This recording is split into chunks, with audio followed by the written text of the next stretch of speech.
Dejé mi trabajo, reduje mis ingresos y me mudé durante 2 años para cuidar a mi padre enfermo. Mis hermanos aparecían para fotos, llamadas rápidas y promesas vacías. Cuando mi padre murió, mi madre dijo que ellos necesitaban más porque tenían familias que mantener, y a mí me entregó una caja con ropa vieja. Pero lo que nadie sabía era que mi padre había firmado documentos aparte antes de morir. Y esa firma iba a cambiarlo todo. Mi nombre es Clara. Tenía 39 años cuando mi padre enfermó de verdad, aunque durante meses mi familia fingió que solo estaba un poco delicado. Mi padre se llamaba Manuel. Fue un hombre fuerte toda su vida, no de esos que hablan mucho de sentimientos, pero sí de los que aparecen cuando hace falta. Arreglaba cosas, resolvía trámites, pagaba cuentas antes de que nadie se diera cuenta y llamaba cada domingo aunque no tuviera nada nuevo que decir. Mi madre, Teresa, siempre decía que él era terco. Tu padre no sabe enfermarse, decía. Y al principio todos quisimos creer eso. Que era una mala racha. Que unos estudios médicos. Que unos medicamentos. Que reposo. Que pronto volvería a ser el mismo. Pero no volvió. Primero fueron las caídas pequeñas. Después los olvidos. Luego los dolores que le quitaban fuerza. Después las citas médicas cada semana. Después los cambios de medicación. Después las noches en las que mi madre llamaba diciendo que no sabía si llevarlo a urgencias o esperar. Y entonces llegó la frase que cambió mi vida. Clara, tu papá necesita ayuda constante. Me lo dijo un médico en una consulta en la que, curiosamente, fui la única hija presente. Tengo 2 hermanos. Andrés, el mayor, casado con 2 hijos. Roberto, el menor, casado también, con una niña pequeña y otro bebé en camino. Yo no tenía hijos. Vivía sola, trabajaba en administración para una empresa de logística y tenía una vida que no era perfecta, pero era mía. Pagaba mi alquiler, salía con amigas cuando podía,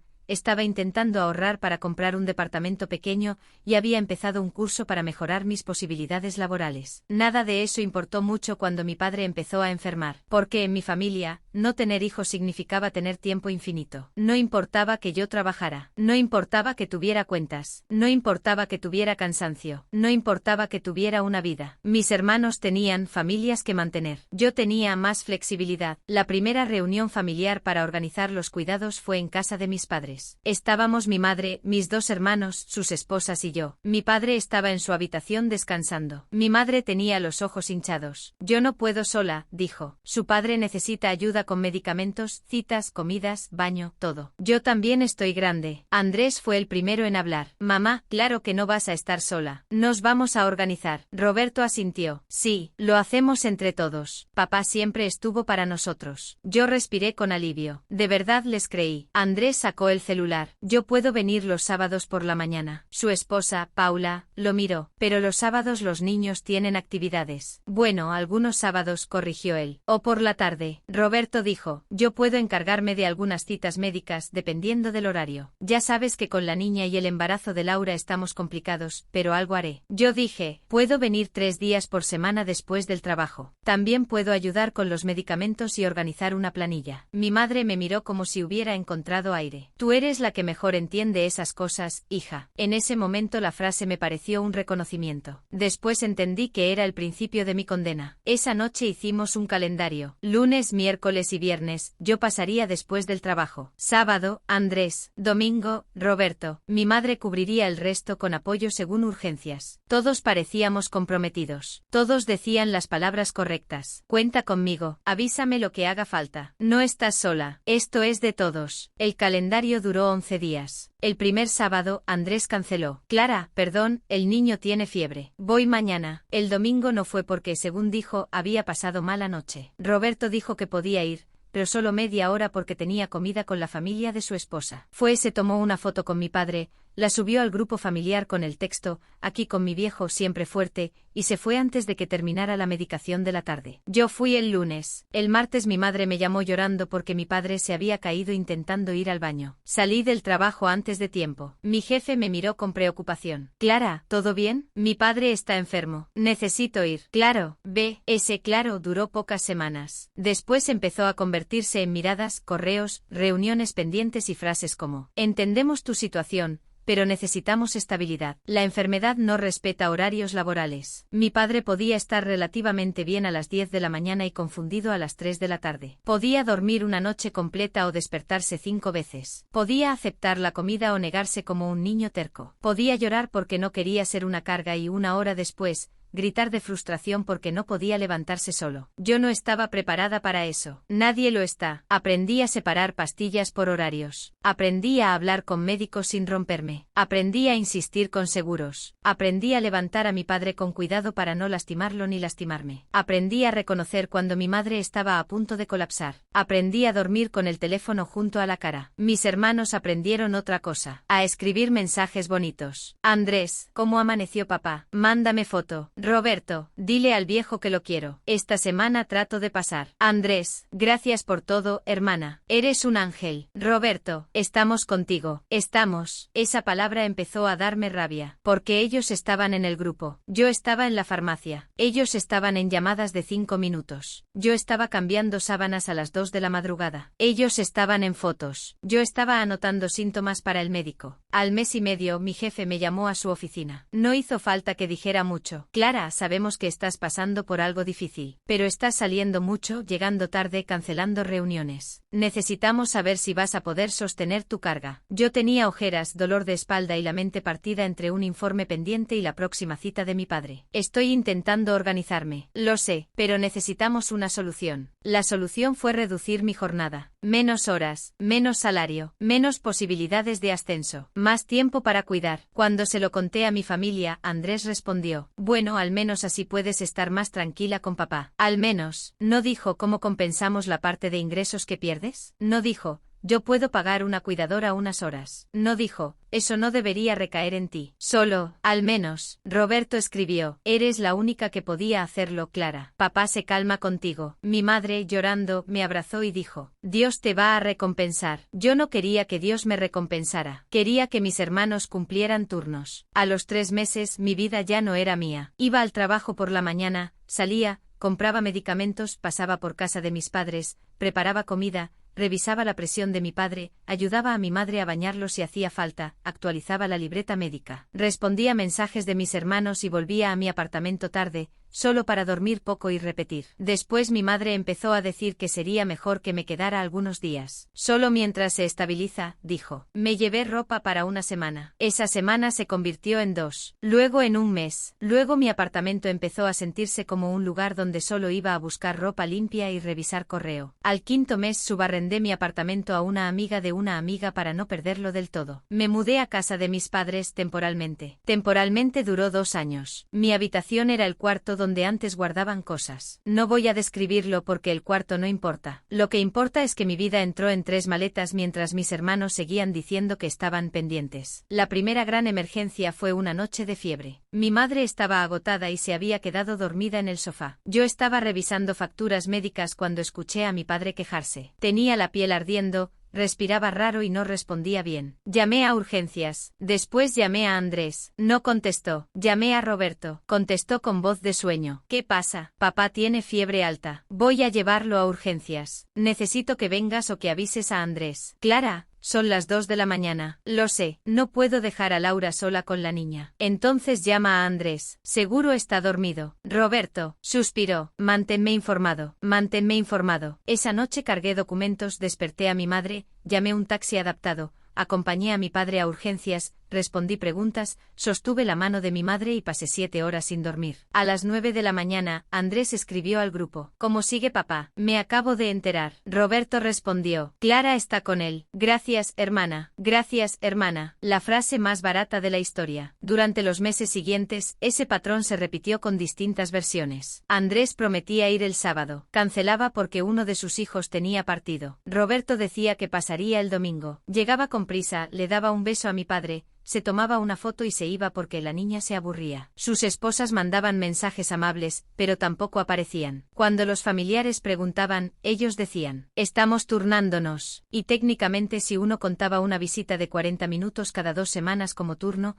quizá podían sostener la mentira. Mi madre los defendía. Tus hermanos tienen niños. Yo sé, mamá. Andrés está con mucho trabajo. Yo también tenía trabajo. Roberto tiene el bebé en camino. Y yo tengo a papá. Ella bajaba la mirada. No les reclames ahora. No quiero peleas. No quiero peleas. Como si la paz familiar dependiera de que yo no nombrara la injusticia. Una vez le pedí a Andrés que se quedara una noche. No una semana. Una noche. Yo tenía una entrevista para un puesto remoto que podía ayudarme a recuperar recuperar ingresos. Era al día siguiente temprano y necesitaba dormir al menos 5 horas. Se lo expliqué. Hermano, necesito que te quedes esta noche con papá. Solo esta noche. Clara, mañana los niños tienen escuela. Paula puede llevarlos. No es tan simple. Para mí tampoco. No me hagas sentir culpable. Me quedé en silencio. No intento hacerte sentir culpable. Intento dormir. Todos estamos cansados. Esa frase me hizo reír. No porque fuera graciosa. Porque era insultante. ¿Todos? Sí. Todos sufrimos esto. Tú sufres por mensajes. No seas injusta. Ven esta noche y hablamos de justicia. No vino. Perdí la entrevista porque esa noche mi padre tuvo un episodio de confusión y no dormí nada. Me conecté con la cámara apagada al principio, intentando parecer humana. Me fue mal. Lo supe desde la primera pregunta. Mi mente estaba lenta, mis respuestas desordenadas, y al final me dijeron que seguirían evaluando. Nunca volvieron a llamar. Cuando se lo conté a mi madre, me acarició la mano. Hija, tu papá te necesita más que cualquier trabajo. Yo la miré. Yo también necesito vivir después de esto. Ella lloró, y como siempre su llanto cerró la conversación. Los gastos llegaron como una segunda enfermedad. Medicinas que no cubría el seguro. Transporte, pañales para adulto, cremas, suplementos, consultas, sillas, barandillas, material que parecía pequeño hasta que lo sumabas. Al principio usaba dinero de mis padres. Después no alcanzaba. Mi madre decía que había que esperar a fin de mes. Mis hermanos prometían aportar. Andrés mandó dinero 2 veces, menos de lo acordado. Roberto prometió transferir el viernes y lo hizo 3 semanas después. Yo empecé a poner de mi bolsillo. Primero cantidades pequeñas, luego más. Una farmacia, un taxi, un estudio urgente, una cuidadora por 3 horas para poder ir a resolver un trámite. Guardaba recibos porque siempre fui ordenada, pero al principio no era por sospecha. Era para saber cuánto se gastaba. Una tarde mi padre me vio metiendo recibos en una carpeta. ¿Qué guardas? Gastos, papá, para organizar. Él me miró con esos ojos que, aunque cansados,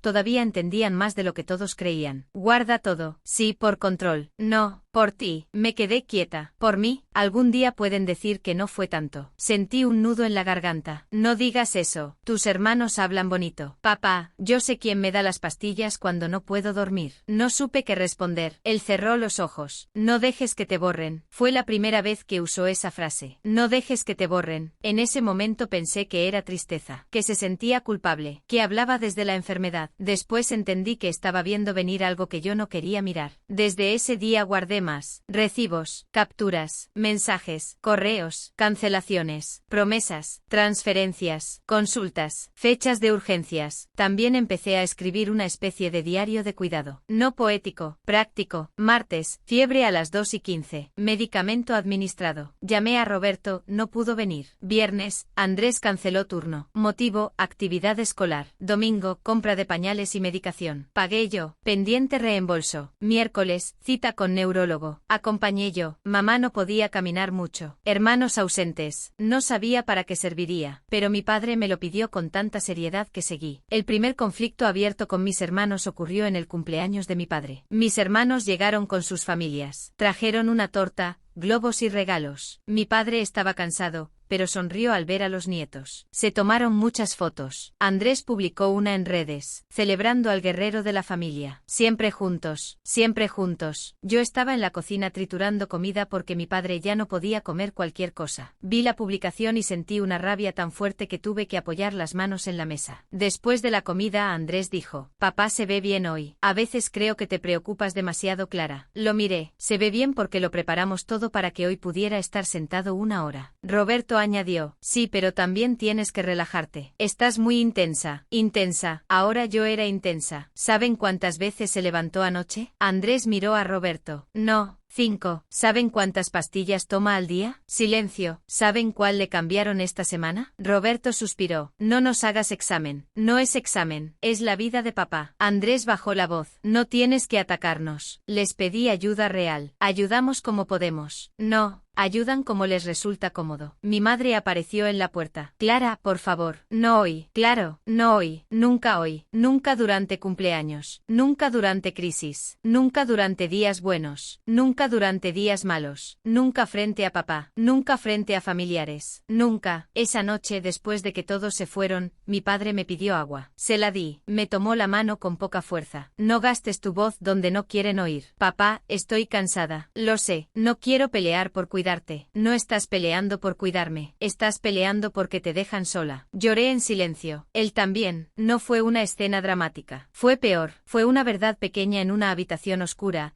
dicha por un hombre que sabía que su hija estaba perdiendo vida mientras sus hijos posaban para fotos. Al año de cuidado mi salud empezó a fallar. Dolor de espalda, insomnio, ansiedad, pérdida de peso. A veces me quedaba mirando una pared sin recordar qué iba a hacer. Mi madre decía, tienes que cuidarte. Pero cuando le decía que necesitaba que alguien me reemplazara, respondía, voy a hablar con tus hermanos. Hablaba, ellos prometían. Nada cambiaba. Una vez contraté una cuidadora por las tardes durante 2 semanas, pagando la mitad yo. Mis hermanos dijeron que era demasiado cara. Entonces vengan ustedes, les dije. Andrés respondió, no seas así, sabes que no podemos. Entonces no opinen sobre el precio del tiempo que no dan. Roberto se molestó. Siempre tienes que hacerte la mártir. Esa frase me atravesó. ¿Mártir? Sí, como si nadie más sufriera. Roberto, tú no has pasado una noche completa aquí en un año. Porque tengo una bebé. Yo tenía un trabajo. No es lo mismo. Ahí estaba, la jerarquía familiar de siempre. Sus hijos hacían su ausencia legítima. Mi sacrificio hacía mi disponibilidad obligatoria. Los últimos 6 meses fueron los más duros. Mi padre empezó a deteriorarse más rápido. Tenía días de lucidez y días de confusión. A veces me llamaba por el nombre de su hermana fallecida. A veces me reconocía y se disculpaba por necesitar ayuda. A veces me pedía que no dejara que mi madre se cansara. A veces me decía que llamara a un abogado. La primera vez que lo dijo pensé que estaba confundido. ¿Un abogado para qué, papá? ¿Papeles? ¿Qué papeles? Los tuyos. No te preocupes por eso ahora. Abrió los ojos con esfuerzo. Sí me preocupo. Papá, no quiero hablar de herencia. No es herencia, es justicia. Me quedé callada. Él respiró hondo. Tu madre cree que todo se arregla con palabras bonitas. Tus hermanos creen que venir media hora es estar. Yo sé lo que hiciste. Lo hice porque te quiero. Por eso mismo no quiero que te paguen con gracias. Sentí un frío extraño. ¿Qué quieres hacer? Llama al notario que conoce Ernesto. Ernesto era un viejo amigo suyo, no mi padre. Un notario que había llevado algunos documentos familiares años atrás. ¿Estás seguro? Hoy estoy claro. Mañana no sé. Esa frase me rompió, pero hice lo que pidió. Llamé al notario. Mi madre se incomodó cuando se enteró. ¿Para qué quiere un notario ahora? No lo sé. Papá quiere dejar constancia de algunas cosas. No me gusta. Mamá, es su decisión. Tus hermanos se pueden sentir mal. La miré. Papá está enfermo y tú estás pensando en cómo se van a sentir mis hermanos. Ella bajó la mirada. No quiero conflictos. El conflicto ya existe. Solo que yo lo estoy cargando sola. El notario vino 2 días después. También vino una asistente. Hicieron preguntas para asegurarse de que mi padre entendía lo que firmaba. Mi padre, débil pero lúcido,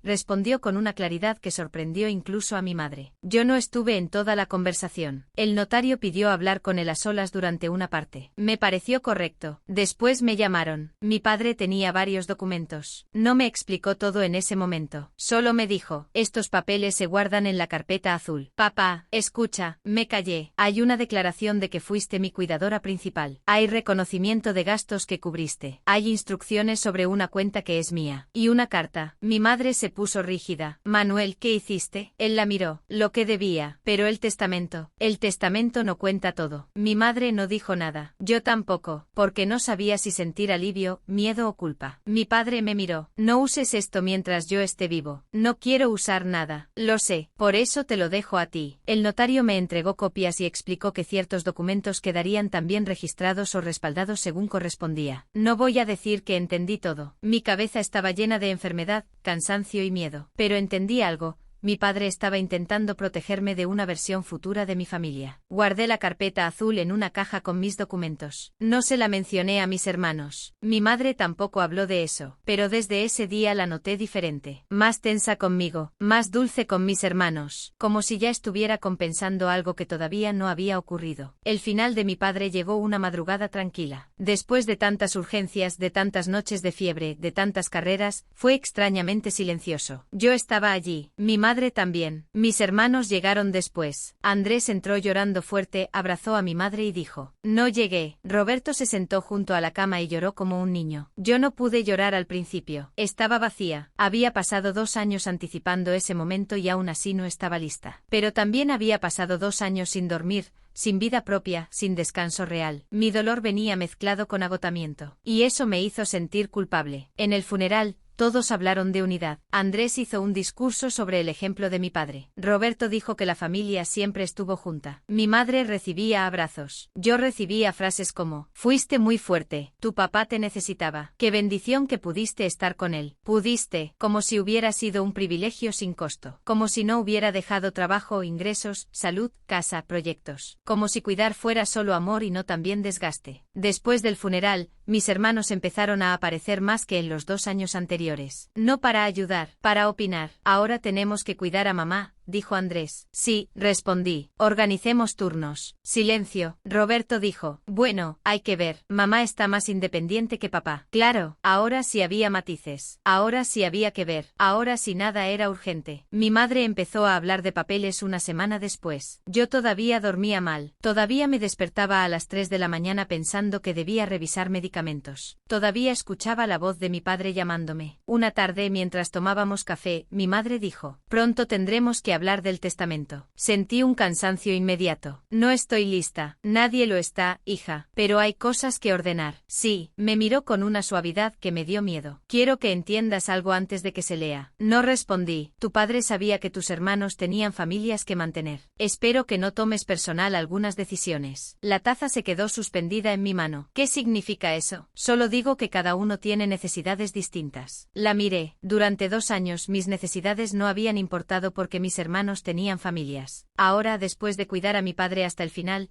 esa misma frase volvía a aparecer. Mamá, dejé mi trabajo. Lo sé, hija. Perdí ingresos. Y te lo agradecemos. Me mudé aquí 2 años. Fuiste una hija maravillosa. No me respondas con frases bonitas. Su cara cambió. No empieces. No empieces. Incluso después de todo. Incluso con mi padre recién enterrado. ¿Cambiaste algo del testamento? Mi madre apartó la mirada. Tu padre y yo hablamos muchas cosas. ¿Qué cambiaste? Clara. No es momento. ¿Qué cambiaste? Se levantó. No voy a discutir contigo mientras estoy de luto. Me quedé sentada. Ella se fue, y yo entendí que el cuidado de 2 años ya estaba siendo convertido en un favor emocional sin valor. Esa noche no pude dormir. Busqué entre mis cosas hasta encontrar la caja de documentos. Saqué la carpeta azul. La puse sobre la cama. Durante unos minutos no la abrí. Recordé la voz de mi padre. No dejes que te borren. Busca la carpeta. Yo sé lo que hiciste. Abrí la carpeta. La primera hoja era una carta escrita con su letra temblorosa, pero reconocible. Clara, si estás leyendo esto, probablemente intentaron decirte que cuidar de mí fue suficiente recompensa. No lo fue. Me tapé la boca. Seguí leyendo. Sé lo que perdiste. Sé quién estuvo. Sé quién llamó para quedar bien y quién se levantó por mí cuando ya no podía levantarme solo. No quiero que pelees por dinero. Quiero que no permitas que llamen amor a borrar tu sacrificio. Lloré. Por primera vez desde su muerte lloré de verdad. No por la herencia. No por el dinero. Por la certeza de que mi padre me había visto. Me había visto cuando todos los demás usaban mi presencia como algo natural. Me había visto perder trabajo. Me había visto esconder cansancio. Me había visto guardar recibos. Me había visto sola. Debajo de la carta estaban los documentos. Declaración notarial. Reconocimiento de gastos. Instrucción sobre una cuenta. Copias de recibos que él había pedido anexar. Una lista de bienes personales que quería que yo recibiera. Y una frase subrayada en una copia. Mi hija Clara fue mi cuidadora principal y deseo que cualquier reparto patrimonial considere, antes de cualquier distribución,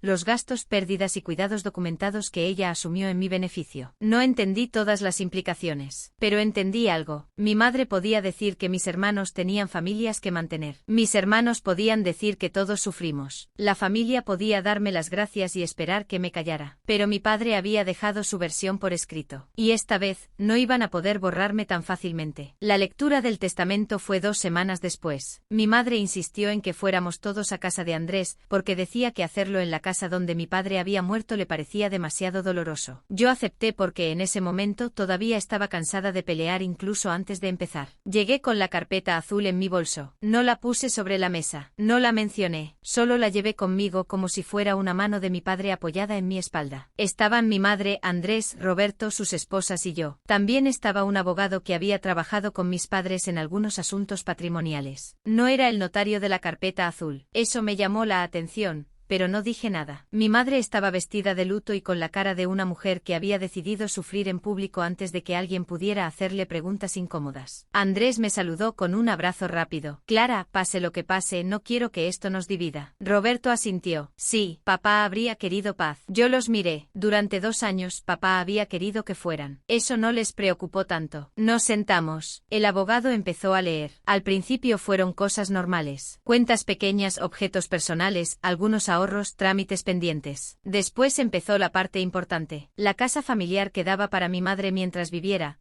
pero la parte patrimonial futura y otros bienes quedaban distribuidos principalmente entre Andrés y Roberto. Un terreno que mi padre había comprado años atrás quedaba para Andrés, porque tenía hijos en edad escolar y necesitaba estabilidad. Una cuenta de inversión quedaba para Roberto porque estaba formando una familia joven. Un vehículo y herramientas de valor quedaban repartidos entre ellos. A mí se me mencionó después. Para mi hija Clara, en reconocimiento a su dedicación durante mi enfermedad, se destinan objetos personales de valor sentimental previamente separados por la familia. Objetos personales de valor sentimental. Mi madre miró hacia abajo. Yo no dije nada. No una carta entregada con respeto. No un reconocimiento real. Ropa vieja. Cosas que nadie más quería guardar. ¿Eso es lo que me toca? Pregunté. Mi madre se ofendió. No lo digas así. Eran cosas de tu padre. ¿Andrés cambiaría el terreno por la caja? Andrés bajó la mirada. Clara, no hagas esto. ¿Roberto cambiaría la cuenta de inversión por las camisas? Roberto suspiró. No se trata de comparar. Claro que se trata de comparar. Ustedes recibieron patrimonio. Yo recibí nostalgia usada. Mi madre empezó a llorar. No puedo creer que estés hablando así recién enterrado tu padre. Ahí estaba. La culpa. El luto como escudo. La tristeza como forma de cerrar conversaciones. Antes habría retrocedido. Antes habría dicho, perdón, mamá, no quise sonar dura. Pero esa vez la carpeta azul estaba en mi bolso. Y mi padre había escrito, no dejes que te borren.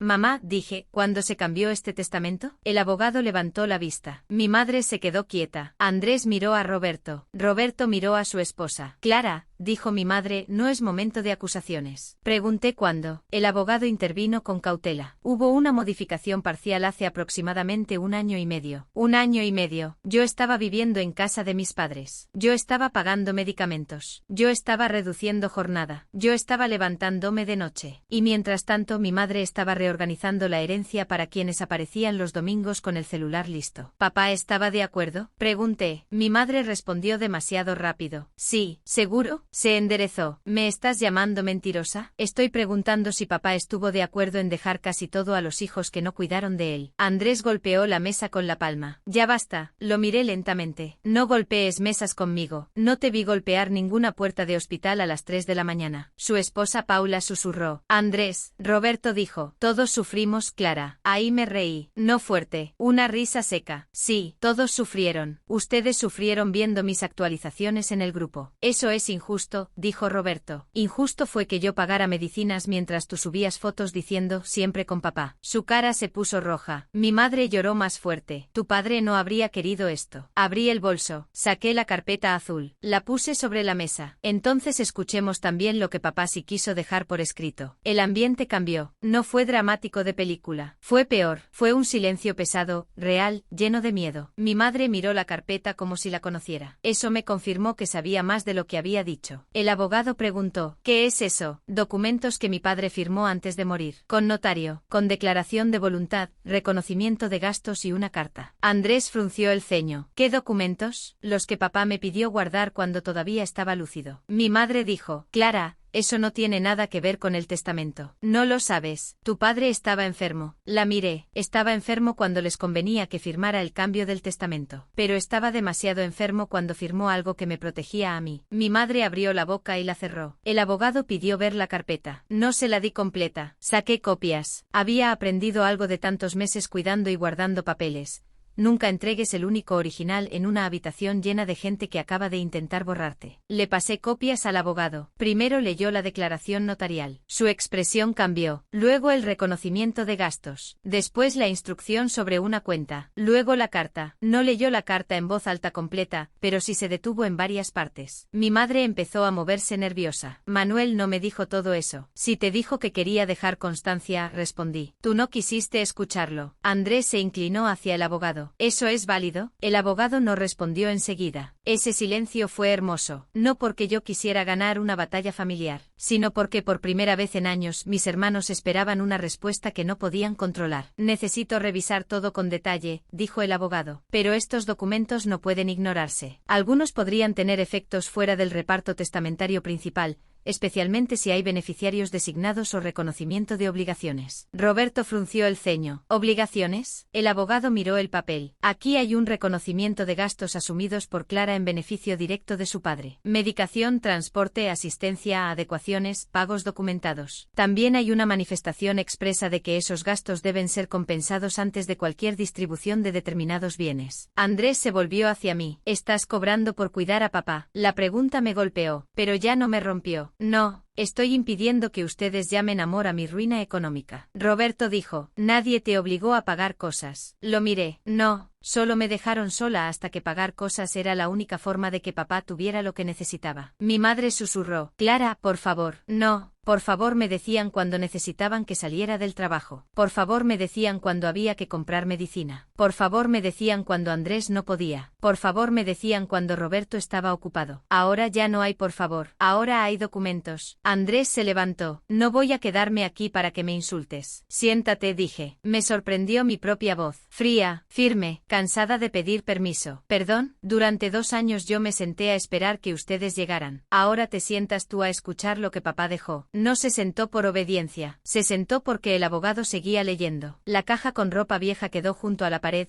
casi ridícula, como si de pronto todos entendieran lo que era. No un gesto sentimental, una burla. La reunión terminó sin acuerdo. El abogado dijo que no podía continuar con la distribución hasta revisar los documentos. Mi madre se levantó llorando y dijo que yo estaba destruyendo lo último que quedaba de mi padre. Yo le respondí, no mamá, estoy mostrando lo último que papá dejó para que no me destruyeran ustedes. Me fui sin la caja. Mi madre me llamó esa noche. No contesté. Me escribió, tu padre estaría devastado de verte hacer esto. Abrí la carta de mi padre y leí otra vez. No quiero que pelees por dinero. Quiero que no permitas que llamen amor a borrar tu sacrificio. Respondí, papá sabía exactamente por qué firmó esos documentos. Ella no volvió a escribir esa noche. Al día siguiente pedí cita con una abogada sucesoria recomendada por una antigua compañera de trabajo. Se llamaba Laura Medina y tenía esa forma de escuchar que te hace sentir que por fin alguien separa los hechos del ruido emocional. Le llevé todo. Testamento, copias de la carpeta azul, recibos, mensajes, diario de cuidado, transferencias, comprobantes de farmacia, capturas de mis hermanos cancelando turnos, fotos publicadas en redes con fechas. Al principio me dio vergüenza. Era extraño sentarse frente a una desconocida y mostrarle tu dolor convertido en archivo. Pero Laura no lo trató como drama. Lo trató como evidencia. Leyó durante mucho rato. Me hizo preguntas concretas. ¿Su padre estaba lúcido cuando firmó? Sí. El notario hizo preguntas. ¿Hay testigos? El notario y una asistente. Creo que también hay registro. ¿Estos gastos fueron pagados por usted? Sí. La mayoría tiene recibos o transferencias. ¿Sus hermanos hicieron aportes? Algunos. Irregulares. Tengo capturas. ¿La cuenta mencionada aquí tenía beneficiario designado? Eso no lo entiendo bien. Ella revisó el documento. Luego me miró. Clara, ellos le dieron una caja. Su padre le dejó documentos. Sentí que se me llenaban los ojos de lágrimas. ¿Sirven? Algunos pueden servir mucho. No necesariamente para invalidar todo el testamento,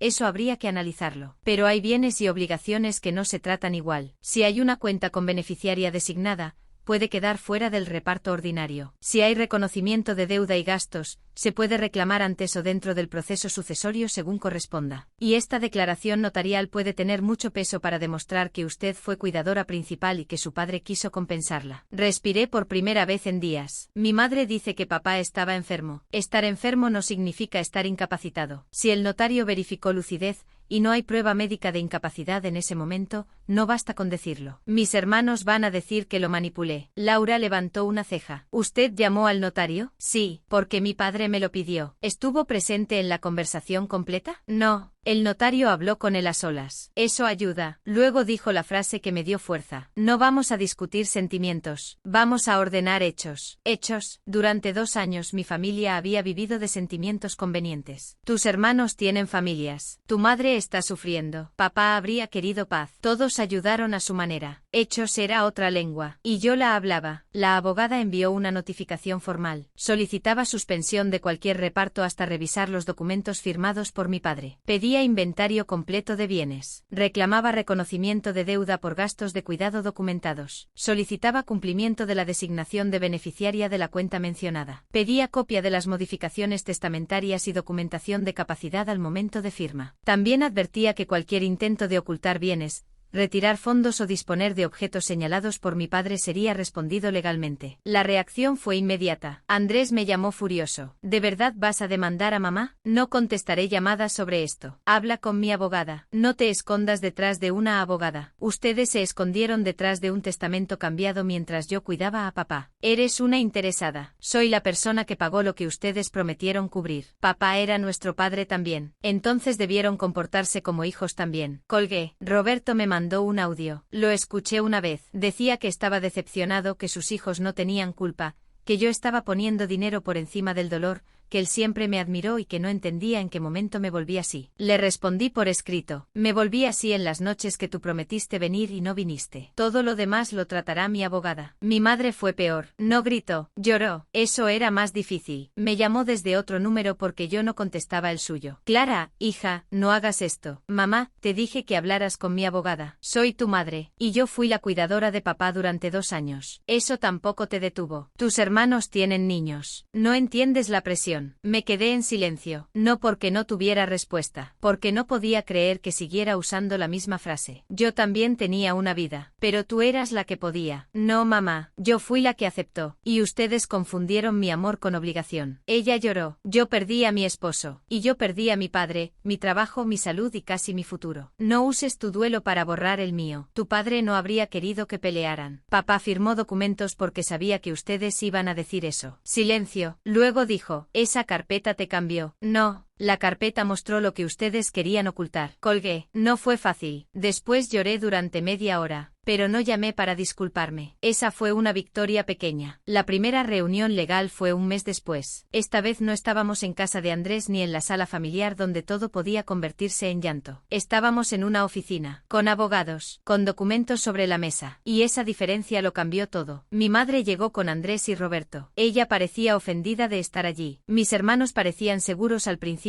como si pensaran que podían intimidarme con frases de familia incluso frente a profesionales. Mi abogada abrió con calma. La posición de mi clienta es clara. No busca apropiarse de bienes que no correspondan. Busca que se respeten los documentos firmados por su padre, que se reconozcan gastos documentados y que se cumplan las designaciones que no forman parte del reparto testamentario ordinario. El abogado de mi madre intentó suavizar. La familia está atravesando un duelo. Quizá una conversación más privada. Laura lo interrumpió. Ya hubo conversaciones privadas durante 2 años. Estamos aquí porque no fueron suficientes. Sentí ganas de abrazarla. No lo hice, pero lo sentí. Empezaron con la cuenta. Mi padre había designado esa cuenta específica a mi nombre meses antes de morir. No era la cuenta principal de la sociedad conyugal ni algo que mi madre pudiera repartir como quisiera. Era una cuenta personal con beneficiaria directa. Mis hermanos se enfurecieron. Eso es dinero de la familia, dijo Andrés. Mi abogada preguntó, ¿tiene documento que lo demuestre? Andrés se quedó callado. Roberto dijo, papá no nos lo dijo. Que no se lo dijera no lo invalida, respondió ella. Luego vino el reconocimiento de gastos. Mi padre había afirmado que yo había cubierto gastos durante su enfermedad, y que esos importes debían reembolsarse antes de ciertas distribuciones patrimoniales. El documento no decía por cariño, no decía si a la familia le parece, decía montos, conceptos y anexos. Mis hermanos intentaron negar. Todos aportamos, dijo Roberto. Mi abogada miró los documentos. Perfecto, presenten comprobantes. Roberto se movió incómodo. Andrés dijo, no guardamos todo, no sabíamos que esto era una competencia. Yo hablé por primera vez. Yo tampoco pensé que fuera una competencia cuando estaba pagando pañales y taxis. Pero ustedes me pidieron cuentas cada vez que les parecía caro contratar una cuidadora. Ahora las cuentas están aquí. Andrés me miró con odio. Papá no te habría querido así. Saqué una copia de la carta. No toda, solo una parte. La leí en voz alta. Sé quién estuvo. Sé quién llamó para quedar bien y quién se levantó por mí cuando ya no podía levantarme solo. Nadie habló. Mi madre lloró en silencio. La reunión se suspendió sin acuerdo total, pero con algo claro. Ya no podían repartir como si la carpeta no existiera. Durante las semanas siguientes, la verdad empezó a salir hacia afuera. No porque yo hiciera una campaña, porque mis hermanos intentaron hacerla primero. Andrés contó a varios familiares que yo estaba peleando por dinero después de la muerte de papá. Roberto dijo que yo había manipulado a mi padre enfermo. Mi madre decía que yo estaba muy cambiada desde que murió. Entonces algunos familiares me escribieron. Antes, yo habría explicado de más. Esta vez respondí con precisión. A mi tía Rosa,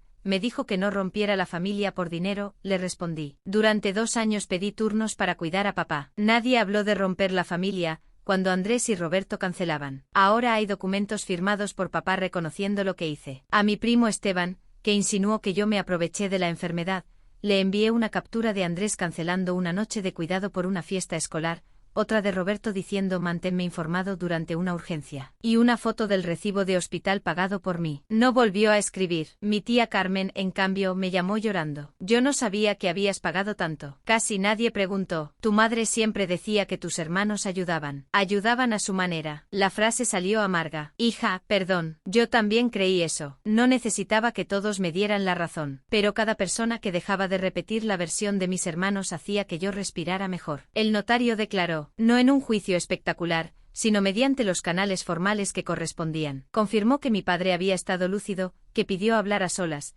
que entendía el contenido general de los documentos y que manifestó preocupación específica porque mi cuidado fuera ignorado. Una enfermera que nos había ayudado en los últimos meses también aportó una declaración. Dijo que yo era quien estaba en casi todas las citas, quien recibía instrucciones, quien pagaba cuando había faltantes y quien coordinaba cuidados. El médico de cabecera confirmó que mi padre tuvo momentos de lucidez suficientes durante ese periodo y que no había constancia de incapacidad total al momento de la firma. Mi diario de cuidado, que yo había escrito sin saber si serviría, se volvió una pieza importante. No porque fuera perfecto, porque coincidía con citas, facturas, mensajes y registros médicos. Fechas, horas, medicinas, cancelaciones, urgencias, todo eso que mi familia había llamado hacer drama, ahora era cronología. En la segunda mediación, mis hermanos llegaron menos seguros. Andrés traía cara de no haber dormido. Roberto evitaba mirarme. Mi madre parecía más pequeña, pero yo ya no confundía fragilidad con inocencia. Mi abogada presentó el cálculo de gastos reembolsables. No incluimos todo. No puse precio a cada noche sin dormir. No pedí salario por cada hora. No intenté convertir el amor por mi padre en factura. Pedimos lo documentado. Medicinas, transporte, cuidadores parciales, material médico, adecuaciones, pagos urgentes, pérdidas asumidas directamente relacionadas con su cuidado,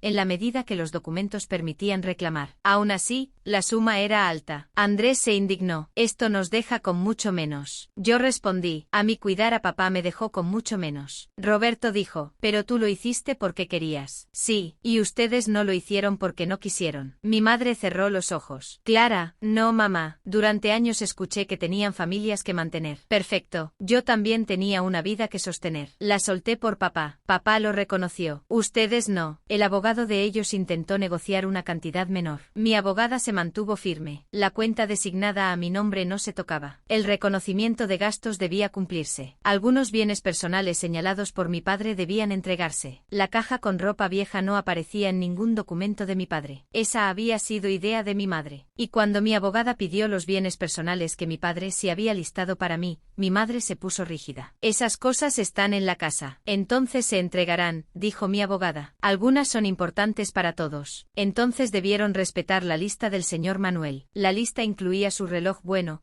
no el roto que mi madre había metido en la caja. Incluía una colección de libros que él y yo habíamos leído juntos. Incluía una carpeta de cartas familiares. Incluía una pequeña caja de herramientas que usábamos cuando yo era niña. No eran objetos de gran valor económico, pero eran elegidos. No sobras, eso fue lo que más me dolió. Mi madre no solo intentó darme poco, intentó darme lo que mi padre no había elegido para mí, mientras escondía lo que sí había querido dejarme. La mediación terminó con un acuerdo parcial y la advertencia de que si no se cumplía, iríamos más lejos. No hizo falta llegar a un juicio largo. La evidencia era demasiado sólida y el riesgo de que la historia completa quedara expuesta de forma pública hizo que mis hermanos aceptaran negociar. El acuerdo final no me dio todo. La vida real casi nunca da todo. Pero me dio suficiente. La cuenta designada por mi padre pasó a mí. Se reconoció y pagó una parte importante de los gastos documentados antes de distribuir ciertos bienes. Recibí los objetos personales que mi padre había señalado. La distribución que mis hermanos esperaban se redujo. redujo. No quedaron pobres, no quedaron en la calle. Sus hijos siguieron comiendo, sus casas siguieron en pie, pero por primera vez en años, sus excusas tuvieron un costo. Andrés tuvo que vender un vehículo que había comprado recientemente para cubrir su parte de lo acordado. Roberto tuvo que usar parte de un ahorro que decía intocable. Mi madre tuvo que admitir frente a los abogados que la caja no representaba la voluntad completa de mi padre. Esa frase fue más importante que el dinero. La caja no representaba la voluntad completa de Manuel. La anoté mentalmente, porque durante semanas intentaron hacerme sentir cruel por rechazarla. Y al final, hasta legalmente, quedó claro que era una versión recortada de la verdad. La última conversación con mis hermanos ocurrió afuera de la oficina, después de firmar el acuerdo. Andrés se acercó primero. Espero que estés satisfecha. Lo miré. No estoy satisfecha. Estoy menos borrada. Nos quitaste parte de lo que papá quiso dejarnos. Papá quiso que se me reconociera. Ustedes quisieron ignorarlo. Roberto se acercó también. La familia ya no va a ser igual. No era igual cuando yo cuidaba sola. Solo que a ustedes les convenía esa desigualdad. Andrés apretó los dientes. Siempre vas a pensar que fuimos malos hijos. No necesito pensarlo. Tengo fechas. Roberto bajó la mirada. Esa frase le dolió porque era verdad. Fechas, no opiniones, no rencor. Fechas, pudiste haberlo hablado con nosotros, dijo. Lo hablé cuando necesitaba turnos. Lo hablé cuando necesitaba dinero para medicinas. Lo hablé cuando pedí ayuda para dormir una noche. No me escucharon. Papá sí. No dijeron nada más. Mi madre me pidió hablar unos días después. Acepté porque quería cerrar una puerta, no dejarla golpeando para siempre. Nos vimos en la casa donde cuidé a mi padre. Yo no me senté en el sillón donde él pasaba las tardes. Todavía no podía. Mi madre puso la caja con ropa vieja frente a mí. No sabía qué hacer con esto. La miré. Yo tampoco. Pensé que te gustaría tener sus cosas. No, mamá. Pensaste que mi amor por papá me haría aceptar sobras. Se llevó una mano al pecho. Eso es cruel. Cruel fue esconder lo que él sí quiso dejarme. Lloró. Yo no lo escondí. No me lo entregaste. No respondió. ¿Por qué? Pregunté. Mi madre se sentó lentamente. Porque tus hermanos tienen hijos. Cerré los ojos. Otra vez, siempre la misma frase. Y yo tenía una vida. Lo sé. No. No lo sabes, porque si lo supieras, no habrías dicho esa frase después de verme perder 2 años. Yo estaba asustada. ¿De qué? De que Andrés y Roberto se alejaran si sentían que tu padre te favorecía. La miré con incredulidad. Entonces sacrificaste a la hija que se quedó para proteger los sentimientos de los hijos que se iban. Mi madre lloró en silencio. No lo negó. Eso fue lo más cercano a una confesión. Ellos tienen familias, susurró. Yo era familia, mamá. Su cara se quebró. Sí, pero era la familia útil. La que podía cuidar, la que podía entender, la que podía recibir una caja y callarse. No quise, si quisiste evitar el conflicto con ellos. Y el precio fui yo. Se limpió las lágrimas. Tu padre me dijo que estaba haciendo esos papeles. Yo me enojé. Le dije que ibas a dividir a tus hermanos. Él me dijo que ya estaban divididos, solo que yo no quería verlo. Sentí un golpe en el pecho. Eso era tan propio de mi padre que casi pude escucharlo. Tenía razón, dije. Mi madre asintió. Sí, silencio. Después empujó la caja hacia mí. ¿Quieres llevarte algo? Abrí la caja. Camisas desgastadas, pantalones viejos, un suéter con manchas, zapatillas, papeles sin importancia. No lloré. Ya no. Saqué una sola camisa. Una que recordaba de cuando yo era niña. No porque ella la hubiera elegido, porque yo la elegí. Esto, nada más, nada más. Y lo demás, haz lo que quieras. No voy a cargar sobras para que tú sientas que me diste algo. Mi madre bajó la mirada. ¿Me odias? Pensé en responder rápido. No lo hice.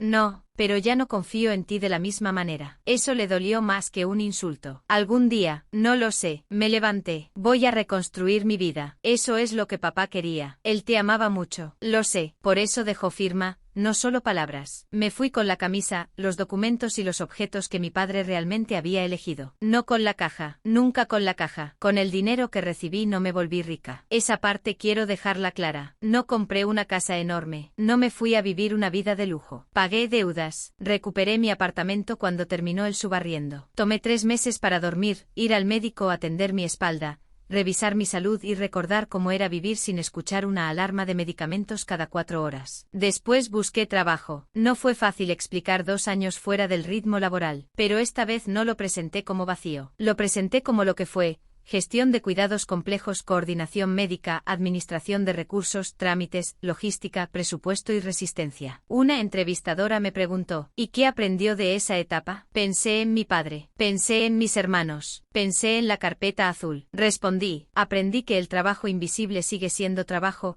aunque la familia intente llamarlo amor para no pagarlo. No sé si esa respuesta fue demasiado honesta, pero me contrataron. Volví a tener ingresos, volví a tener horarios, volví a salir a caminar sin el teléfono pegado a la mano. Volví a sentirme persona, no solo cuidadora. Mi relación con mis hermanos quedó casi rota. Andrés me escribe en fechas importantes con mensajes cortos. Roberto no me habla, salvo cuando mi madre insiste en reuniones familiares. No me duele como antes, porque ahora sé que una relación que solo funciona cuando una parte se sacrifica no estaba sana. Mi madre y yo hablamos poco. A veces me llama, a veces lloramos, a veces intenta volver a decir que todos hicieron lo que pudieron, y yo le digo, no. Algunos hicieron lo que quisieron. Yo hice lo que debía. No le gusta, pero ya no cambio la frase para que le guste. Conservo la carta de mi padre en una carpeta nueva. No en la azul. La azul fue para la guerra. La nueva es para mí. También conservo la camisa que elegí. La guardé limpia, doblada, sin convertirla en altar. A veces la miro y recuerdo a mi padre antes de la enfermedad,